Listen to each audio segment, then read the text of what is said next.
Hello everyone. তো তোমরা জানো আমরা হুটহাট করে ঘুরতে চলে যাই। তো আজকে আমাদের সঙ্গে বাপিও আছে, মানে তোমরা বেসিক্যালি আমাদের তিনজনকেই দেখো। বাপি খুব কমই যায়, তো আজকে বাপিকে সঙ্গে নিয়েই যাচ্ছি। আমরা আমরা যাচ্ছি ছোটো মাসিমণির বাড়ি বেড়াতে। সাডেনলি প্ল্যান হয়েছে আর মেসোমশাই আমাদেরকে নিতে এসেছে। আমরা যখন বাড়ি থেকে বেরিয়েছি তখন মেসোমশাই অলরেডি কালনাঘাটে চলে এসেছে। আমরা কালনাঘাট দিয়ে যাব মাসিমণির বাড়ি পান্ডুয়াতে, মানে কালনাঘাট পার হয়ে তারপর কালনা থেকে পান্ডুয়া যাব। সেদিনের আকাশটা যে এতটা সুন্দর ছিল, মানে আমি যে কত ছবি তুলেছি কি জাস্ট তোমাদেরকে বলবো। আমার ভীষণ ভালো লেগেছে সেদিনের ওয়েদারটা। আর তার সাথে আকাশের সাথে নীল আকাশ, সাদা মেঘ, জাস্ট দারুণ ছিল। মানে একটা ওই পুজো পুজো ভাইবস আমার ফিল হচ্ছিল। আর আমরা তারপরে গাড়িতে উঠে পড়েছি।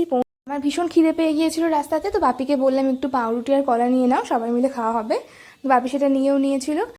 বাইরে যখন কোথাও যাই বাবানের জন্য খাবার, জলের বোতল সমস্ত কিছু আমি গুছিয়ে নিয়ে আসি, কারণ বাইরের খাবার ওকে আমি একদমই খাওয়াই না, যদি খুব অসুবিধা না হয় তখন। আর ভিডিওটা কীরকম লাগলো অবশ্যই জানিও। দেখা হচ্ছে নেক্সট পার্টে। টাটা।